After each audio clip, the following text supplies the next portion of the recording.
Let's talk about it, yeah. Let's talk about it, let's talk about it, let's talk about it. Let's talk about it, let's talk about it, let's talk about it. In the air, toast one in the air. Let's talk about it. Yeah, in the air, toast one in the air. Let's talk about it, talk about it, talk about. Baby, let's talk about it, talk about it. Hey guys, what's up? Thank you for watching. First, let's talk about it. I got another amazing, beautiful, and talented, and the most educated Black woman here with me, Angela Grant. And I got my co-host, Yonas Simon. Yes, so we're having one of, another fun episodes here with Angela Grant. We've been wanting to get her in this show and this podcast for a while now. So we finally got her, guys, and we're going to get all the jewels from her. We can't wait to dive in and just for you guys to get to know her, get to know everything that we know about her, and we both could, find out a lot more about her and learn, some of the things that she's been working on. So yes, Angela, thank you for joining us today. I'm so excited. I'm glad you can make it. Thank you for having me. I'm excited that we finally got to do this 3 times the charm. So yeah, this has been, I think, the 3rd time we tried for this. And so here we go. Right. Perfect timing. That's all it is. I'm dead. Oh, man. You know what? I think it was just, I just think that's really hilarious. You know what? I think 2020 just had to throw another curveball, That's all that is. That's all that is. That's all it is. Like, why not? Right. 2020 has been the pinnacle for aspiration, right? Like, just when you think you can't top yourself, 2020 says, "Oh, watch me. I got another one up my sleeve." Like like we should all be like 2020. Right. Try me one more time, see what I'm gonna do. Better. I'm gonna do it harder. I'm gonna come in stronger. Like, that's what 2020 has been. And so if we can take anything from 2020, go hard, right? Definitely. So yeah. Definitely.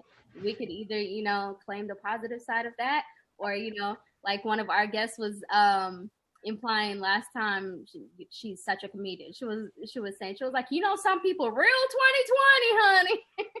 So some people gonna start using it like, oh yeah, you're real 2020 now. Mm-hmm. Yeah, I saw a meme like, oh, that's a whole 2020. Just disappointing. That's just hurt, so bad. Like, right, like something bad, like that's a whole 2020 right there. It's about to be the new, word in a dictionary. Exactly. It's like the first time you open a bag of chips when you're a kid and you're like, man, I got all these chips. You open it, it's like half air. You're like, right. Oh. Yeah. But you know what? I also saw a meme about that. They said that, we get mad when our chip bags are like halfway full, but it's only halfway full because they put the air to keep it fresh. So they said, man, once I found out that was the reason, I couldn't even be mad why my chip bag was not full. Right, because you don't want no stale chips. That's true. I don't want no old. You don't know old tasting stale chips, so. Right. Right. Give me the air. Look, give me the air and keep it fresh, honey. Oh, what that like that. Yes. But yeah, Angela, so what's right, you want going on? Huh? Man, I say you just want that good crunch action. Yeah.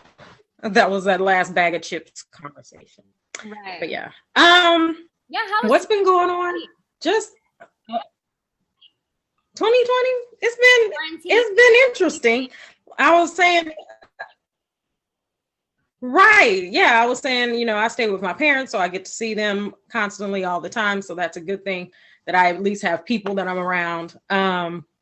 But just having to navigate who I can be around and all that is kind of hard because I want to see, of course, more people, be out and be social and do what I love doing, which is going to bars and restaurants and just having good food and good drinks and all that fun stuff, fairly easy to please, but just like to have a good time. Like I don't need a full club. I don't need to do all that, but just a little place to chill, have a cocktail. You know what I'm saying? What you sipping on? As yourself.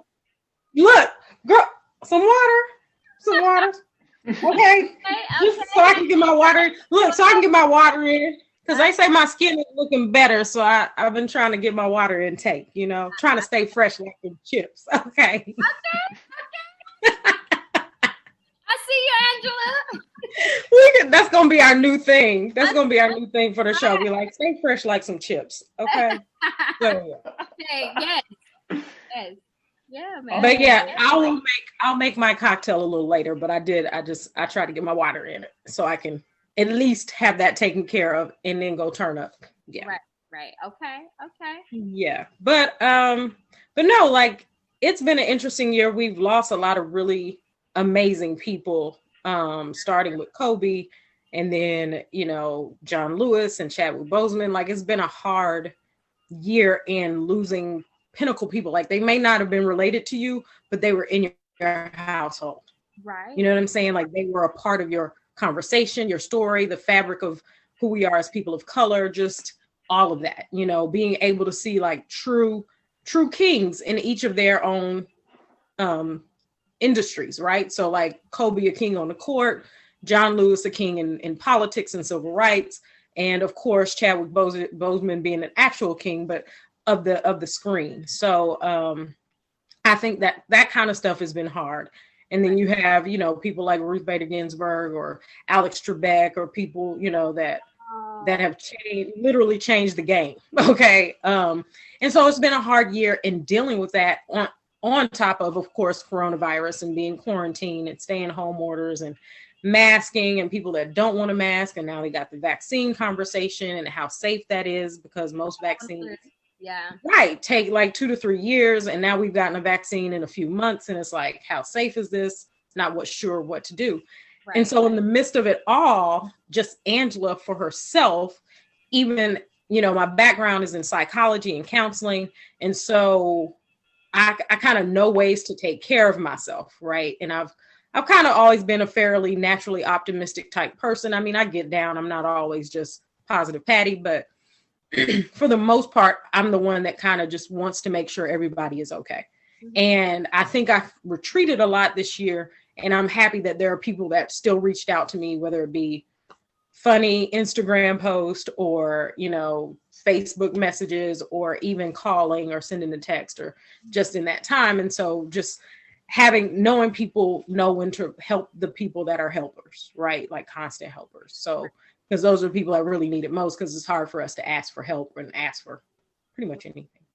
And in Angela, doing do that, you have any tips for anybody? Like, I mean, this is a side conversation, but it's like, do you have any tips for anybody that's going through like maybe some kind of anxiety or depression because of all this isolation? You know, because you're saying how like we're not able to go out to the restaurant to do all the social activities that we used to because everything's getting shut down. Yep. How have you been able to, you know, deal with that? And do you have anything you want to share with the people that's watching that might need it? Like this. Right?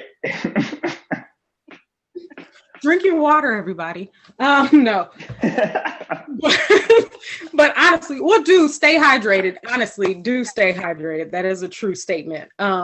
Because your body will take on, like I get headaches when I realize I haven't drank enough water. And so there's certain things like that it's a serious point. Like do stay hydrated because you can start to think other things like, oh my God, I got a headache. Do I have COVID? Oh my God, you know, I'm so worried that I forgot to eat. I'm so worried I forgot to drink water. Like, so there's certain things that you just really do need to do that are every day. You shouldn't have to think about it things. But honestly, I've gotten like a couple of headaches during this time and I'm like, oh God, what's going on? And then I think I have not drank as much water. And as soon as I get water in my body, then I'm like, okay, we're good.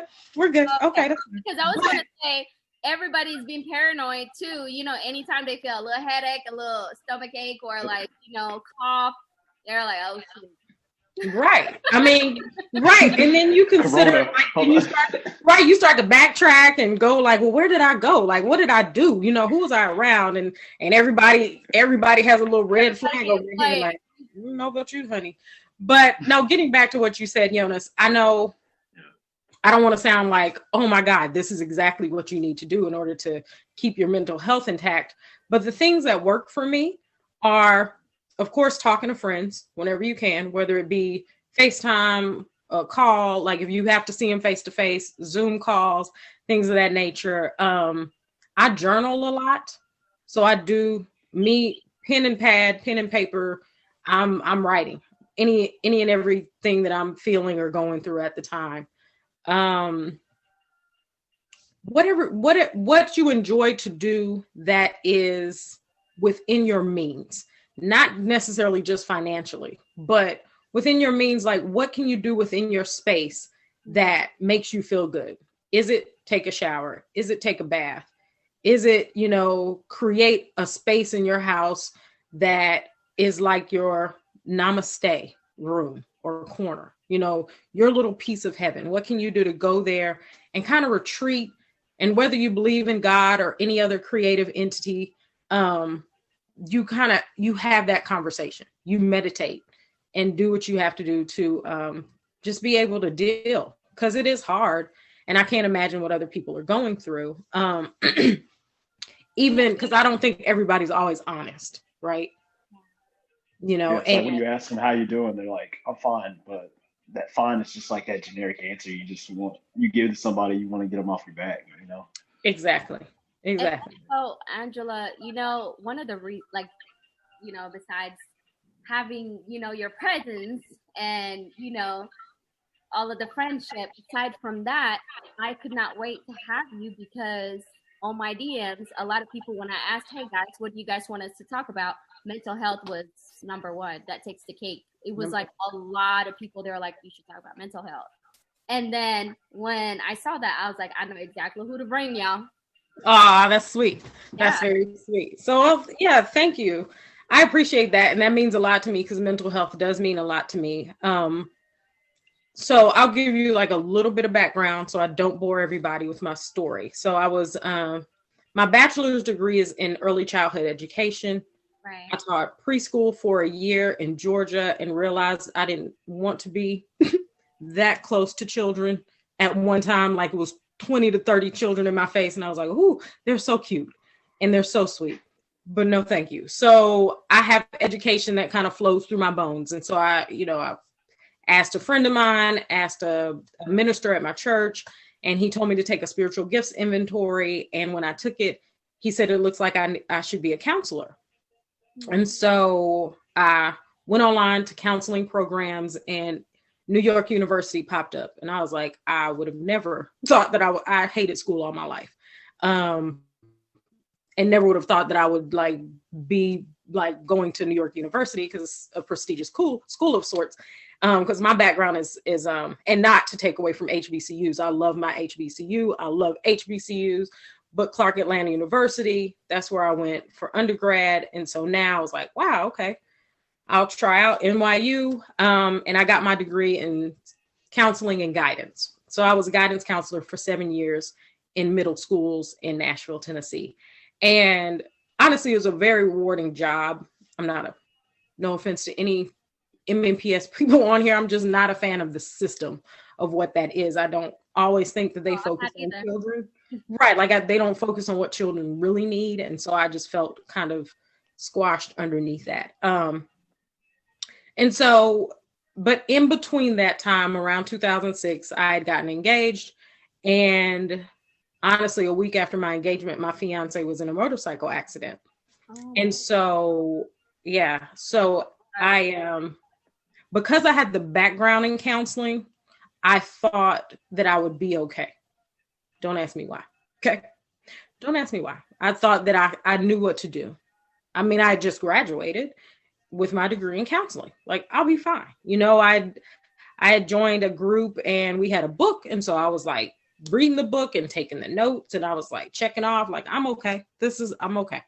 Mm-hmm. And then I finally broke down and realized I wasn't okay. And I sought help, and that help was a grief counselor. And I stayed with her for a year, and it was really good. Even severing that relationship from the grief counselor was hard, but I knew it had to be done so that I could start my own healing. and what that healing looked like. And so healing's going to look different. It's going to change because there's certain, like, you know, like you scrape your arm, you bleed. So you get the alcohol or the peroxide and you wipe that off. That's the first level of healing, right? You cry, you deal with the pain. That's part of the healing. You wipe it off. You put a Band-Aid on it, Neosporin, put the Band-Aid on it. After a while, that Band-Aid can't stay because the wound needs air, right? So it's kind of like, if you can do all that for yourself when you get a scratch, then why wouldn't you do the same thing for your mental health? Why wouldn't you understand that there are steps? There's a beginning stage of what that's going to look like. There's middle stage, and there's possibly an end stage, but it's cyclical because some things come up. If it's a death in your family, that birthday, anniversary, holiday comes back up, and you kind of have to deal with that person not being there physically. And so that can be hard. And part of my healing process, I did write a book called 27. Yes, we was going to talk about that. Yes. So of love. Yes, 27, The Awakening of Love. If you can see it. It is on Amazon. And then I have them and I sell them out of my trunk. Mm-hmm. But yes, you gotta do what you gotta do. Gotta hustle. Yep. You gotta hustle hard, right? And so this year I had a friend of mine who I've been working with also. So it's a few things tied to the book that have made this year a more positive spin for me. Being that I have this background, being that I have this book, being that I have this passion to help people heal. And so a friend of mine named Mimi McCarley. So a shout out to Mimi. She's a part of, one half of Nashville's Not Just Country Music. So I'm sure you've heard of that with Aaliyah, Music Queen Ewing. So very dope women doing amazing things in Nashville. And so I'm just happy that I'm a part of that circle and I know them. But Mimi has her own studio. Okay. And I was talking to her, like I was thinking about songwriting at one point, and I still kind of am because I'm a poet. Yeah. I just need to know how to turn my words into like a song for real. But I asked her if she had ever done audiobooks, and she was like, no. That's what I was going to ask you. Did I see any posts that you was doing audio? Right? Okay. Yes, I am working on the audiobook for 27, The Awakening of Love. And I mean, it's been out for a while, but it's just one of those things where, I was living my pain and my truth and my purpose. So like some stuff wasn't even coming to me. Like I halfway wanted to write the book. God had to come to me and be like, it's not about you. Your story is for other people to heal. Like you can heal, but this story is not just about you. And I think I remember hearing D. Winter Cole saying a similar thing, like our stories and experiences aren't for us, they're so we can help other people. So I thought that was interesting. Yeah, I was like, oh, yeah, exactly. So this year, Mimi was like, Angela, you need to really think about doing a Zoom call, a live Instagram or something. And she was like, I know you have 15 friends who will support you and get on a Zoom call about your story, and you can make it about what you tell your people your book is about: love, loss, and healing. We all experience love. We all experience loss. We all need healing. Do it. And so she challenged me and I was like, all right, girl, I'm a little uncomfortable. I don't have a problem with talking to people, but like the video format of talking to people where you're not sure, like about who's getting on, paying attention, like all that. Like, yeah. So, recording the audio yourself, you know how some people have like somebody else record it for them because they don't like their voice or something like that, whatever the reason might be. Are you recording it yourself for the audio? Yes, it's my voice. That's smart nowadays because not everybody reads, but a lot of people are starting to, listen to the audiobooks. Yeah, so exactly. That's amazing because my brother is one of them. He don't like reading, but he will listen the hell out of the audiobooks. Is she talking about you, Yonas? No, not him. Oh no, I do both. I was like, dang, she just gonna put you on the spot. She's gonna throw me on the bus like that. No, he's a reader. But the other one, he enjoys audiobooks more. No, I I get mean, it's that. really I mean, convenient. You're on the road and you're driving somewhere. You can just Mhm. listen In to the it. And on top car. of that, like one of the guys that I like to listen to is David Goggins. He talks about mental like toughness, right? Right. And what's really cool is that when he reads his book, he goes into all these other examples that are not in the book. Like you mhm. can, I don't know, Angela, if you thought about that, but that's something you could definitely do when you do this audiobook. Include all these other details that weren't included in the book. Like you can elaborate on all this other stuff, give people a reason why they're like, oh, I definitely want to check out the audiobook too, though, because she Mhm. just went ham on that whole section about, you I know, get that. her childhood or whatever, whatever you want to expand about, you can. Oh, that's cool. Yeah. Yeah. I did also see on the review of your book, Angela, it was like some people saying, hey, I don't even like to read books, but your book is such an easy read. And yes, it's a whole lot of the reviews are fabulous. It's nothing but 5 star. And it's getting people that doesn't usually read to read because you're getting into like people's feelings. That's what I like about, I haven't actually got the book. I want to get it. I'm ordering it as soon as, we get done. But yes, that's why I was looking at the reviews. I was like, oh wow, not that I was surprised because when I met you, I was like, I could see her writing a book. You just, Okay. yeah, you're such a people person. The way you kind of handle yourself around people. I was like, wow, you're literally the light. As soon as you walk into a room.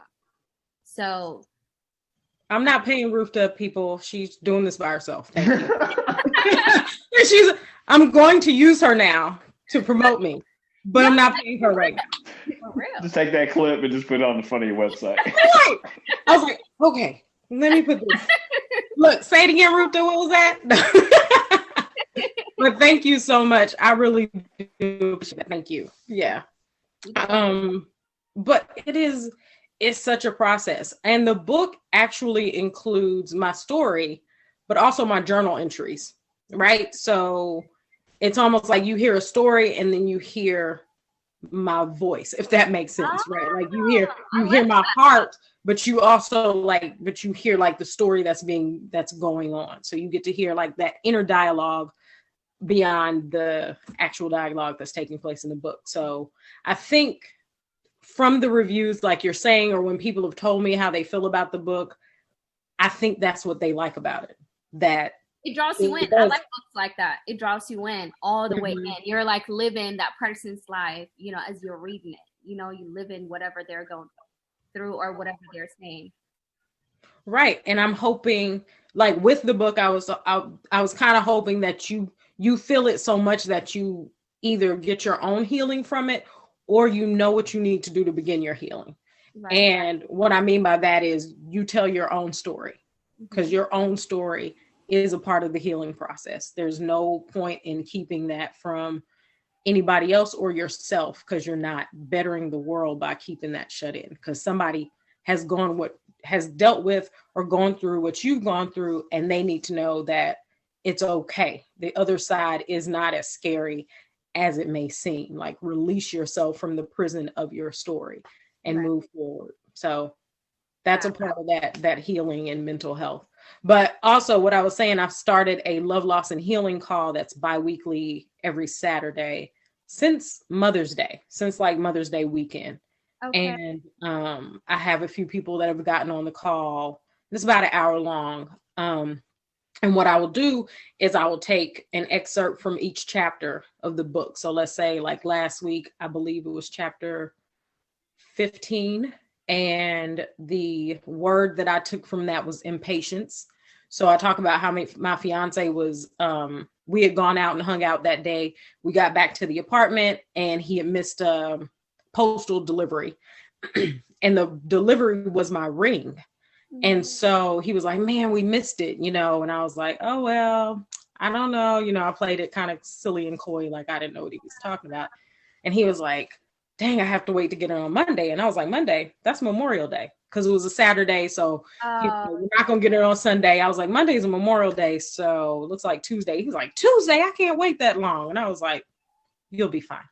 Like one of those kind of things. And so from that excerpt, I talk about being impatient and one of the questions that I asked that people really appreciated was, what's the difference between impatience and waiting?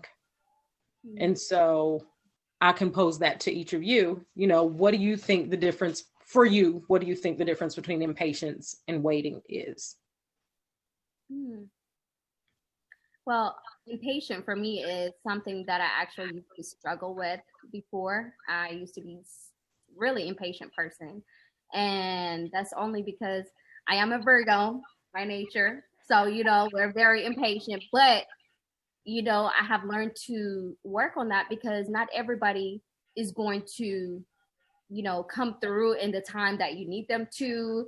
Not everything is going to happen in the time that, you know, you need it to happen. So anything that you're not in control of, I have learned to just, you know what, let me just take a deep breather, pray about it, and just, you know, Jesus take the wheel. Like, you know, God take the wheel. I didn't want to, you know, I didn't want to be like my old self, because my old self would have, you know, oh my God, snapped, all of that, you know, get angry. So I don't want to be like that type of person no more, you know? So I'm just like, waiting, I feel like to me is, it could be like, you know what, I'm gonna wait and see if this work out. That's how I looked at it. I don't, you know, but yeah. What do you think, Jonas? So I guess it's kind of along those lines. I mean, for me, it really just comes off as the power of choice. So when I'm impatient, I feel like I can't choose and I have to do it now. But it's mostly because I don't realize that I can choose to wait. There's nothing that's saying that I have to do this right this moment or this has to be done right now. I mean, unless you got like, you know, the house is on fire and I'm inside. Yeah, I got to get the hell out. Right. But normally, though, if I'm like, is it something else like, oh, whether or not I should, you know, go fill up my tank or something like that, just get some groceries. It's like, I just got to play it by ear. But that's something that, again, like you, Rufta, I had to train myself how to do that. It's not something that came natural because as a kid, if I wanted something, I would just throw a whole like show, you know, and just until I got it. Because I didn't know the virtue of being patient and waiting. Because it's not like, I didn't understand, you know, oh, you need money to actually get this stuff. And you can't always just go and have candy or go out to eat and do all these things. But as a kid, you don't care. You just think like, I need this now. I need it now. Right. But yeah, that's my take. How do we do, Angela? I mean, it was wonderful. You did a great job. You told your truth, you know. I think in speaking and hearing from people, it concretizes either a thought or it changes to new perspective, right? And so one of the things in that call that was concluded is I see waiting as, you know, like you have a general idea of what's about to happen. Like you're waiting in the waiting room at a doctor's office. So, you know, your appointment is there. You know, what's coming up. You might have had to wait a little bit longer because another patient stayed longer than you. And so, yeah, but you know that you're about to go into the doctor.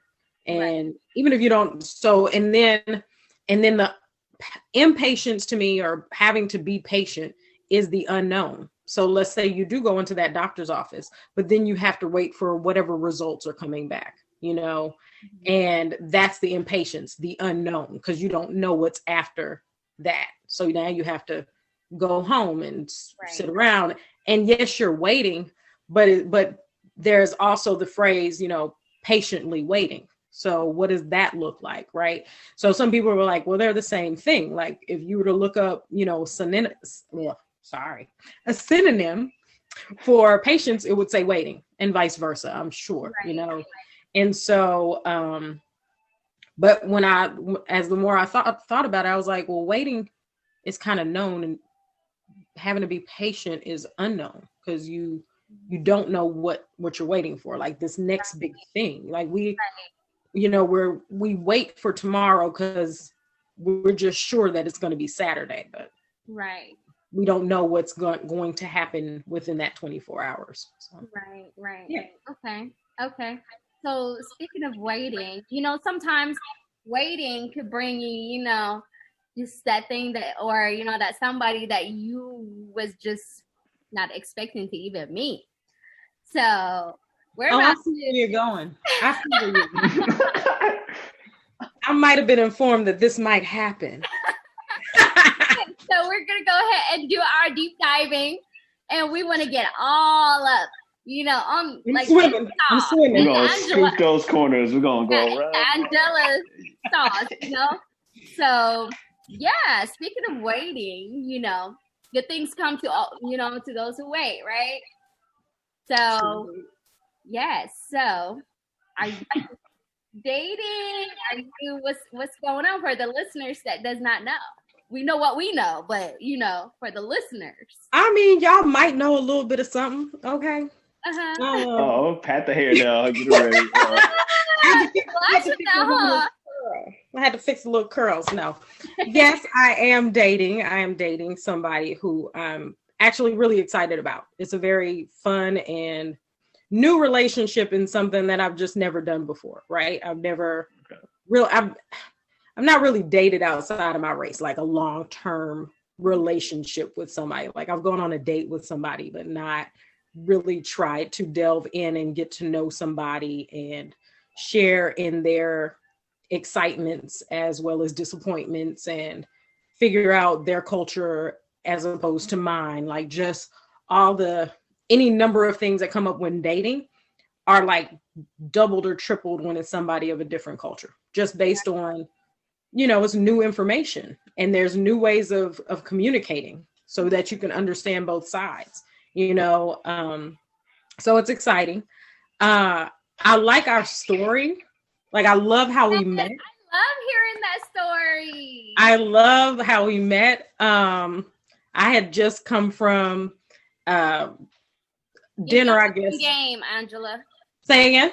I said, give Yonas some game. I know, right? You need to. I don't have any. Please teach me. Apparently, I need to bring somebody with me and be like, "Hey, Yonas," and you be like, "Eh," and then I'll know, right? Or you be like, "That's the one." And I'll be like, "Hey, girl, let me introduce you to my homeboy." But I just come from like dinner with some friends and decided my mom had tickets to this Luther Vandross tribute concert at 3rd and Lindsley, downtown Nashville. And so just for anybody that's not from Nashville, I don't want to just be naming places and people are like, where the heck are you talking about? Right. So 3rd and Lindsley, downtown Nashville. I just come from a place that's probably like maybe 7 minutes away from 3rd and Lindsley. I didn't want to go all the way home. So I stopped at my favorite bar that was probably 3 minutes away from 3rd and Lindsley.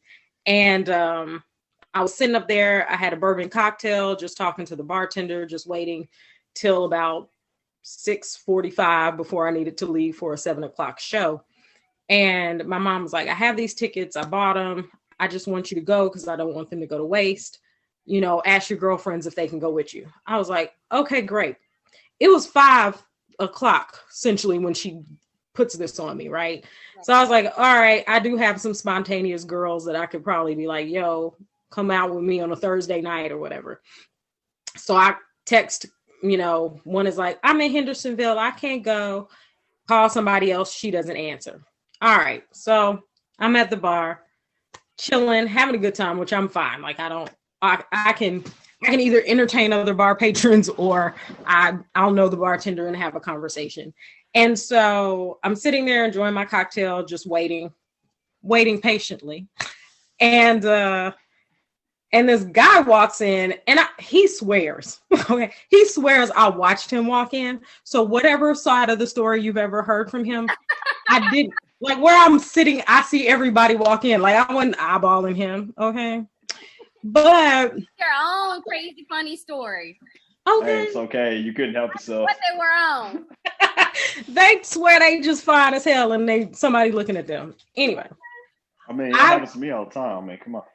Hey. I can tell, Yonas. I don't know how the girls keep their hands off of you. I really don't. I don't know either.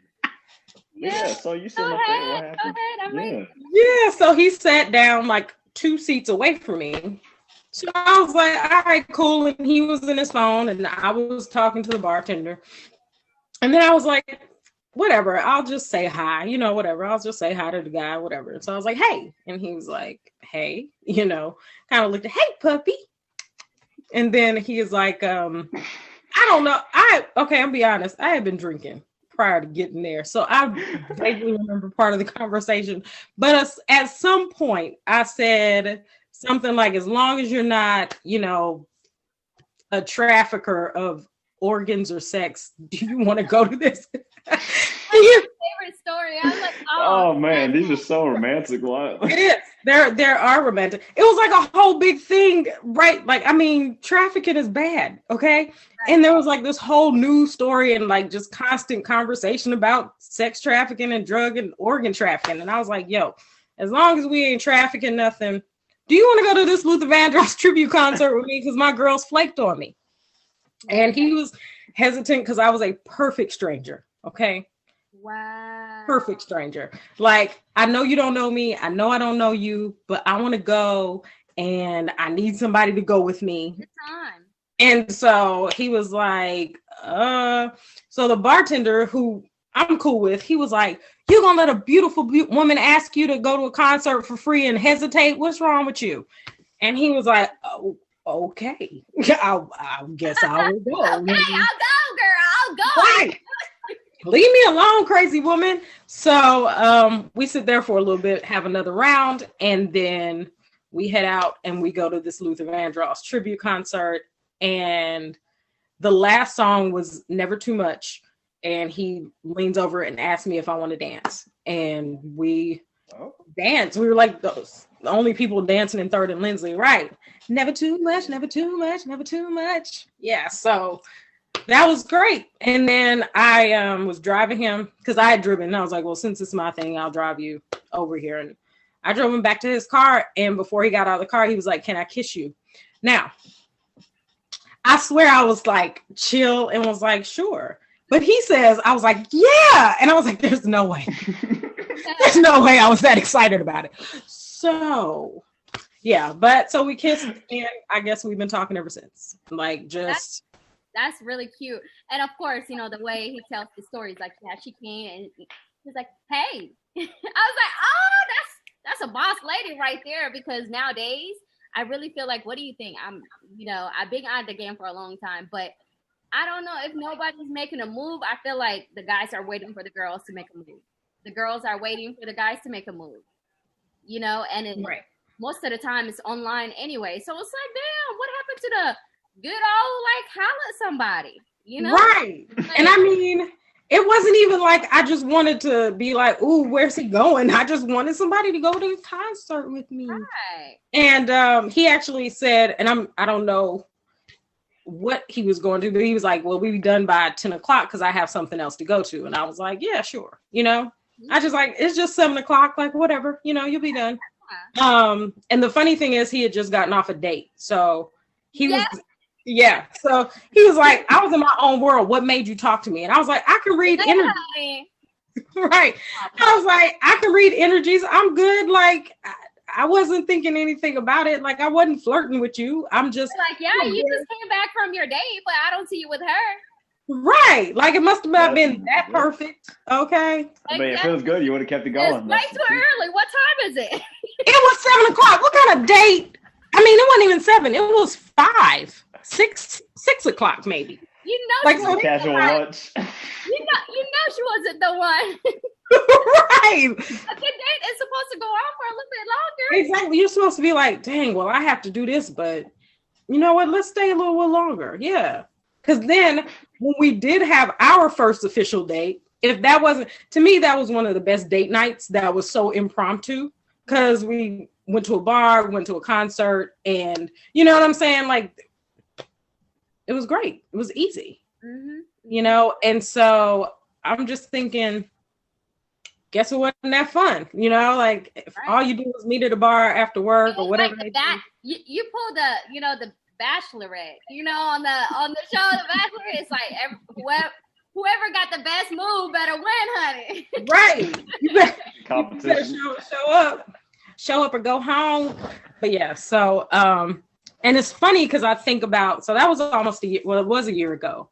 It was a year ago in November. And so like the fact that I've known him for a year. O'clock. Yeah. Like it's crazy. And just the different, it's amazing what happens when you meet a stranger and then they become a part of your life. Cause it's kind of like, Like, what was going on before you? You know, what was I doing before you? Because now all of this led to first let's talk about it. So there you go. Exactly. I would not have met you if you didn't meet him. Exactly.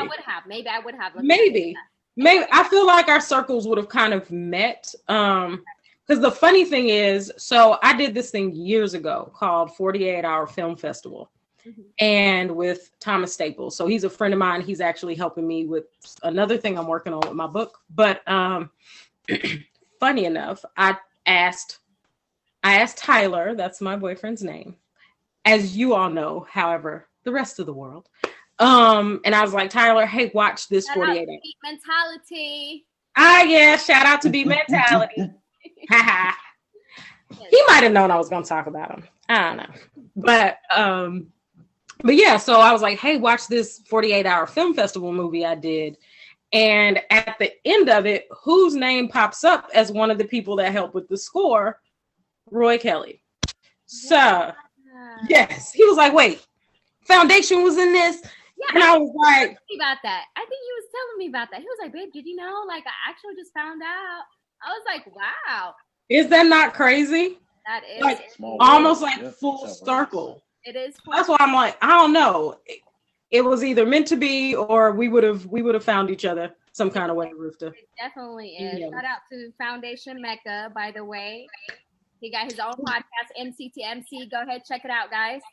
But yeah, that was like, you never know where you'll meet, you know, people and how they're going to connect or reconnect. But yeah. So how about, what if, you know,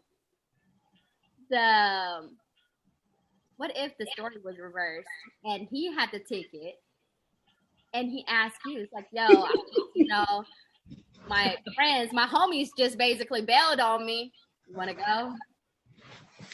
If he had, first of all, to know him is to know he will never have tickets to a Luther Vandross tribute concert. as cool, right? As cool as he is, as wildly diverse as he is with his knowledge of music, yeah, like I just don't think he would ever have tickets to a Luther Vandross concert. Now, if he were to be like, "Yo, I'm about to go to the Cypher. Do you want to roll?" I'd have been like, "I don't know you," but I probably would have gone. No, I was like, "I don't know you. I'll drive my own car, but I'll go." Okay. Yeah, it may have been like that, because I will say, like, I used to drive for Uber for a little bit, and I would have some passengers that thought I was mad cool for whatever reason. And they'd be like, hey, we're going to this restaurant. You should come in. We'll buy you some dinner. We'll buy you a drink, and, you know, like, whatever. And I'm like, this was my last ride. So, okay. You know, like, and once again, perfect strangers. So clearly I don't have an issue with meeting strangers or striking up a conversation and anything like that. But I could say, yeah, I probably would have gone with him if it was something, you know, the shoe was on the other foot. Right. I just would have driven myself. Just always have a way of escape, ladies. Yes, you always got to make sure you or gentlemen, for that matter. Absolutely right. Right. You can be crazy too. For guys, right? I mean, any and all can be crazy. Right. Yes. But I feel like, you know, you're well grounded, so you can pick up energy. You know, you can pick up energy. You're not just on anybody's car or anything. So, you know, that helps. Oh yeah, I was like, well, he's gonna be in my car, so if I'm the crazy one, then sucks for him, you know. Right. Oh, but I mean, we've been riding and rolling ever since. So apparently, something about it worked out, you know. Okay. So what do you do to impress him, or to keep it fresh? Look, have you met me, Rufta? No, I'm just kidding. I keep it fresh like them chips, honey. No, honestly, I don't know. Like, he just thinks that I'm dope, you know? Like, he thinks that everything that I have going on with my book and the Love, Loss, and Healing call. Behind your back, I'm like, oh my God, okay, I see you. He does, like, the amazing thing about him is he does talk about me behind my back. Like, and that's a great thing. You know what I'm saying? And he talks about me in front of my face. Like, I've heard him just promote me to people. Promote the hell. Yeah. And I'm just like, what is going on here, dude? And just to like, okay, so you as well as your viewers want to get to know more about me. I having this book and having somebody that I wrote about that I was in love with, and he was my fiance, is not really easy for other men to be okay with. And I've dealt with a lot of insecure men based on the fact that they say that I'm still in love with this, deceased person, that the book kind of takes over. Like, I've had any number of heartbreaks based on the fact that I have a story that's not going anywhere. Wow. And it is my story to help other people heal, right? So to make somebody feel bad about their own story, about something that's in the past because of your insecurities, I somehow allowed myself to think that that was okay, or that was just the guy that I was going to meet. Like, I would just have to convince him that this is a part of my story. It's not going anywhere, but I love you too, right? And the one thing that I don't have to do with Tyler is convince him of anything, right? Like, he's like, why would I take your story away from you? That's your past, like, I'm not. And I was like, what? Wait, what? Like, wow. And so I was like, wow, I allowed other people's insecurities to affect the way I needed to be treated. And that's just not okay. Like, nobody should allow that. Men or women, non-binary, nobody should allow your story to dictate the way people treat you. Right. At all.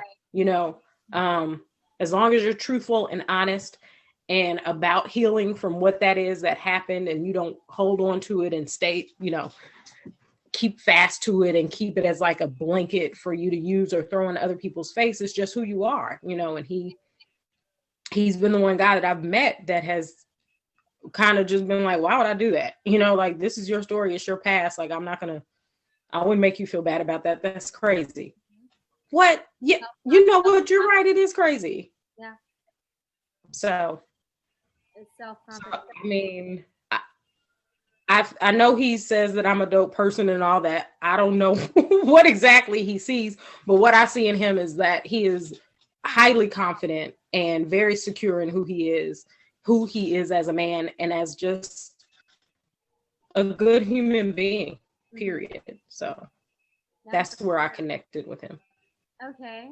What if there was like some things that he was going through, given your history of like counseling, you're writing a book?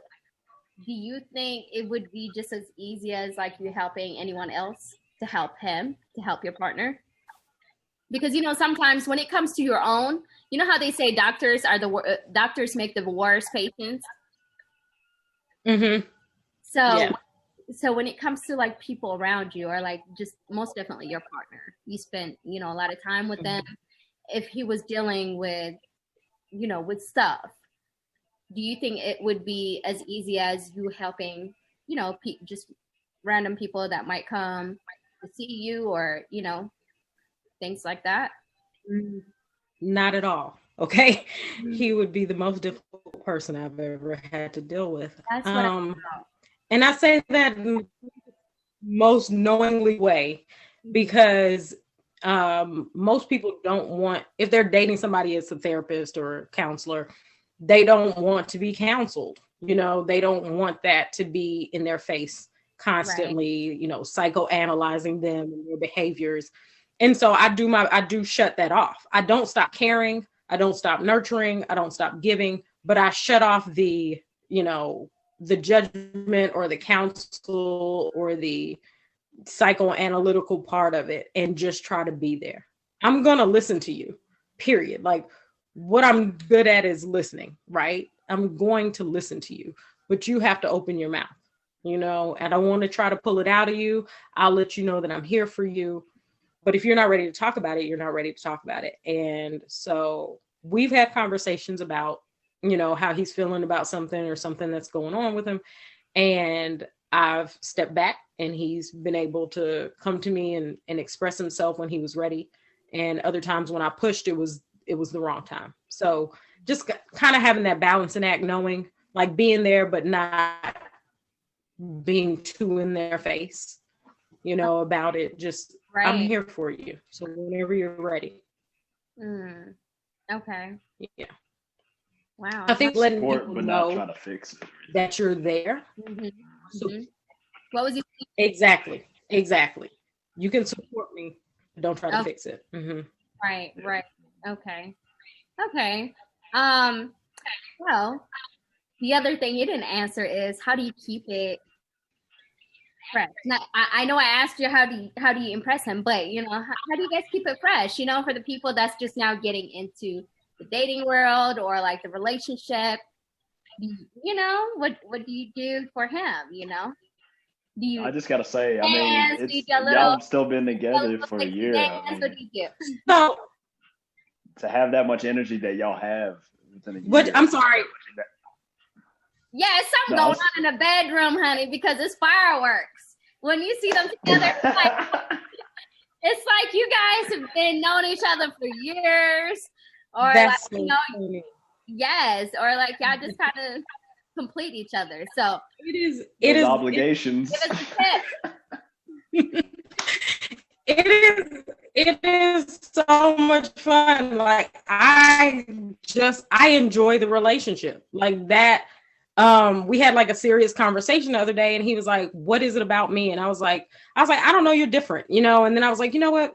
You're not different. I'm different. I've learned. I've grown. I'm doing a better job in this relationship than I have before, And there is communication constantly, even in the bedroom. And so, like I think when we talk about how important it is to communicate, we shut it off at some point. Like it's important, but then you don't talk about what your needs are intimately. And that can be sexually, and that can be mentally, and that can be even physically. Like, hey, can you rub my back? Can you rub my feet? I'll do the same for you. Can we cook together?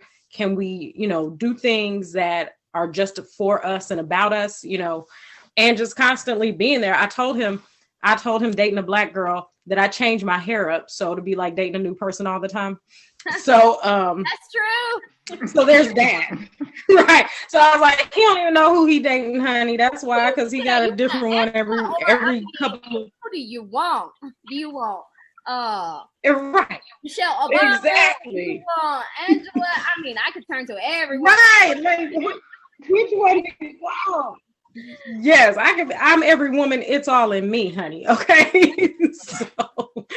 So yeah, just being passionate, being comfortable. I think also, so conversation and comfortability, but being comfortable in your body and in your relationship, that is, those are just key. Like if you're uncomfortable about how you look, whether clothed or naked in front of the person that you're spending your time with, well, that's going to translate into that insecurity and uncomfortability within your relationship, whether it be in the bedroom, whether it be at a sporting event or at a restaurant. Like you have to be comfortable.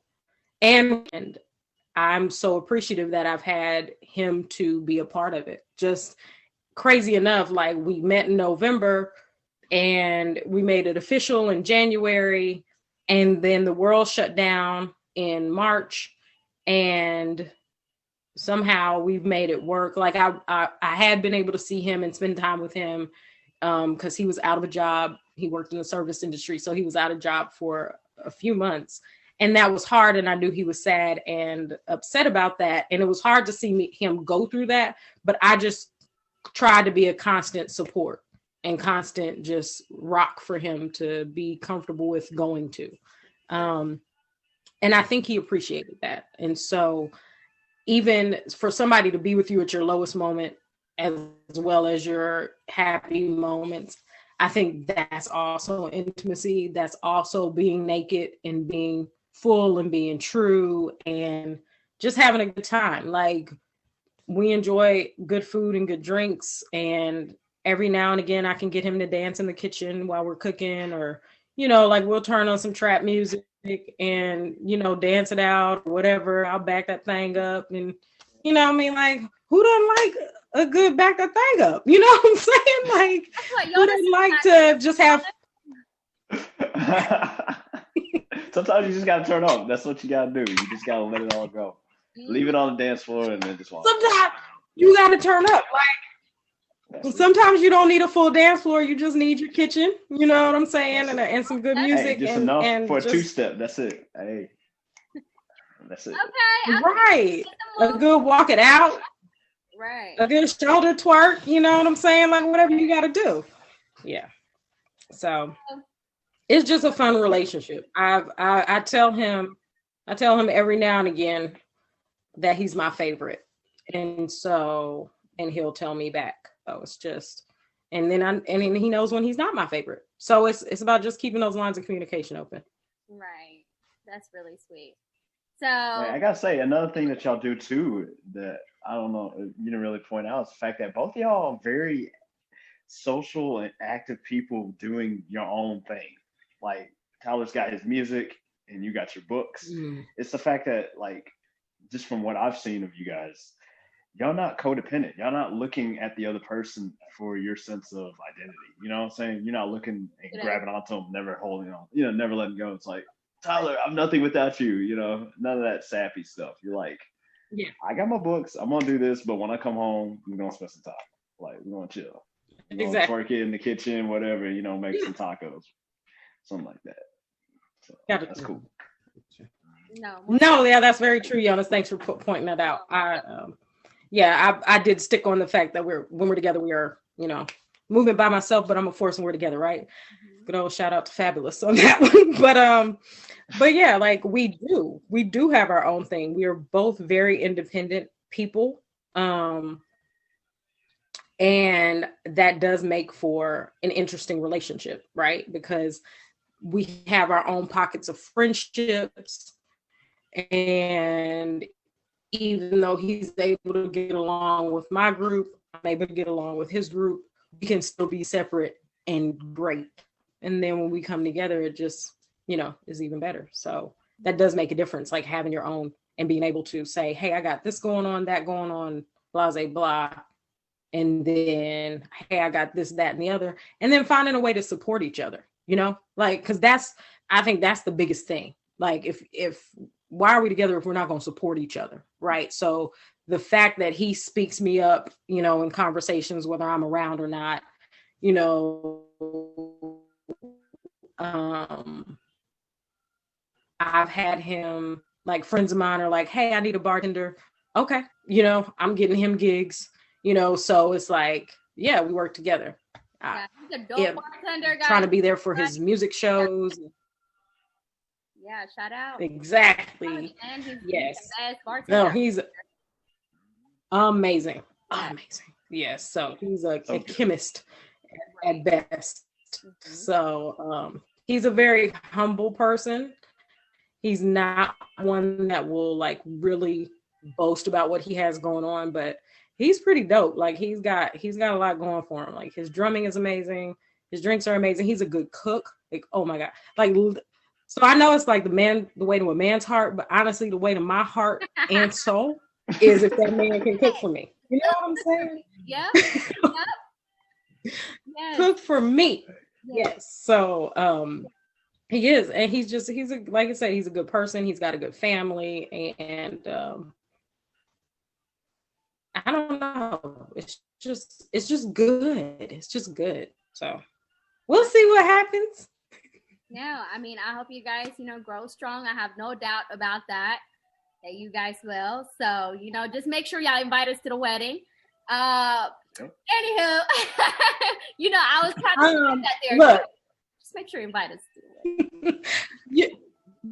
Y'all probably get some of the first invitations. I will say that, like, maybe the family members, but definitely, I already know. Yeah, that my sister. He doesn't call you like just Rufta. He'll be like my sister. You know, like it's not foundational Roy. It's my brother. You know what I'm saying? So he's a sweetheart. I like him. So going back a little bit, and then we're gonna wrap up. So The Awakening of Love, everybody, make sure you guys get it out there. The Awakening of Love 27, right? Is that how we say it? 27 or 27? 27, The Awakening of Love. It's just that it's on the bottom. Okay. 2:7. Yes. The Awakening of Love. 7, The Awakening of Love. And make sure you guys check it out. I mean, it's amazing. The reviews are like mad crazy. And hey, what better book to get us through 2020 than a good read, good, easy read. Even if you don't like to read, you know, this is the first, you know, practice basically. Instead of like start reading like literature books, start with this one. You know, this will basically, you know, fulfill your needs and get through your emotions. It's only 169 pages, guys. No, that's not even that much. My son could read that in 2 days. You know, and exactly. And then some people read it in 1 sitting. Yes, and then get you know, once you get your second your part 2, you know, then they can jump to that too, you know, because it's really easy to read. Of course. Yes. So, you know, I'm working on some poetry books for those that don't want a big book. Right. I can't wait for you to get it either. Make sure I know about it so I can sign it. Yes. Yes, thank you. And so our last deep diving question is, you have 90 seconds in the elevator. Who's your hero and what would you tell them about yourself? You got 90 seconds. Oh, wow. 90 seconds in the elevator. My hero. Jeez. I draw a blank. I would honestly, I thought about the question. I didn't know that was it. But I really just want to know, like, the one question I want to know is why, and that would be to God. Like, just, God, why are we here? Why am I here? Why does all this happen? You know, why did all this happen? Why did I write this book? You know, who was the one person or 2 million people that I'm to touch? And I'm not supposed to know the answer. Like, I know for sure I'm not supposed to know. But that, like, not that God is my hero, but God is just the one that I would want to be in the elevator with, you know? Because I have so many different people that I would consider a hero all the time. He's everywhere. And so, but I don't feel like I get my why question answered though. Yeah. I think you're trying to. I don't feel like I get my why answer. Way, you know, in an easy way. Come on now. Well, I mean, I could be like, yo, Oprah. So how about you spot me some money so I can get this book on your Christmas list and we can blow up together, okay? Or you can blow me up. Right. You better put it out there, Oprah. You listening? Oprah, I got a book for your list, honey. Okay, for people to get through some hard times. But you want to know what's amazing though? Kind of amazing. I sent this book to Barack and Michelle before they left office, to President Barack Obama and Michelle Obama, and they sent me a card back that said, you know, thank you, and that's really signed. Nice. I mean, it was like a stamp, but it was, you know, signed. So you know that's what cool. you can do also with I did send it to the White House. Right. That's big. That's big. But also, you know, with Oprah, you know, so yeah, I was letter, hey Oprah, here's the book that I've written. It's such an amazing book. You should have this on your show and make sure everybody get it, just like everybody got the damn cards. Right. Look under right. your seats in the book. You got right. Just start passing the book out, Oprah. Like, come on, can't you? Look, here, Oprah. That's what I did. Like, I met. So at my favorite bar where I met Tyler, I met Reba McEntire, and it was her birthday, and she was having a birthday party, and I gave Reba McEntire a book. So I was like, "Happy birthday, Reba! Here's my book." So I've done stuff like that. So I just need to get really. Okay. Yeah. Hey, Angela, you still haven't told us what that bar is. You got to give a shout out for this bar for bringing you and Tyler together, and you and Reba. So. It's literally called Up. a rooftop lounge. Oh. It's at the top of the Fairfield Inn Marriott, off of the Division Street. Up a No, rooftop Jonas just trying lounge. to get some game, Angela. That's okay. You know what, Yes. Yonas, you and I can hang out, and I'll be your wing girl. Right. Let's go. What yeah, we waiting on? She would be such an amazing wing girl. I don't know what we're waiting on. I really don't. Right. I got your back. Like, honestly, I'm not gonna let any just okie doke thing. Yeah, I ain't gonna let no okie doke walk up to you. Right. But thank you, Angela. You gotta be ready to throw those blows. Yes. Thank you. Oh yeah. Yes, thank you, Angela, for joining us today. I'm so excited, that we got to do this finally. And, I hope to see your face, more of your face, again. And oh, I miss you. available, I love your energy. Oh, I would love to co-host. Yes. Thank you. I love you too.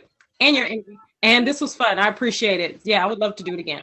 Yes, yes, for ma'am. sure. So thank you. Oh, where can people find you? Where can they find you? Yeah. So I don't get on Facebook as much as I used to. So I honestly don't remember my Facebook name, but Angela Grant. But of course, Instagram, you can find me Miss Angela Grant, and that's MSANGELA GRANT. And so find me in those spots. If you have a LinkedIn, you can find me on LinkedIn. Right. So yeah. Okay. All right.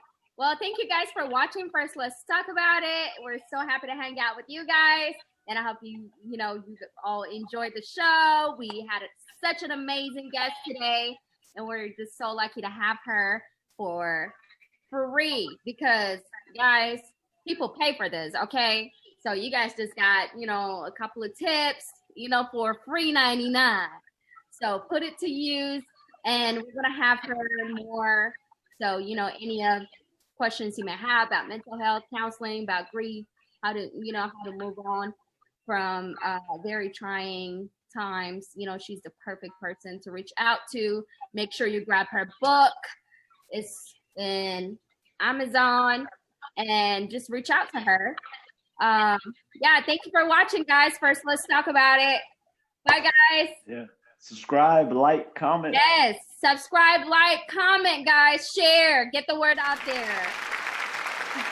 All right. Bye, y'all. Bye. Thank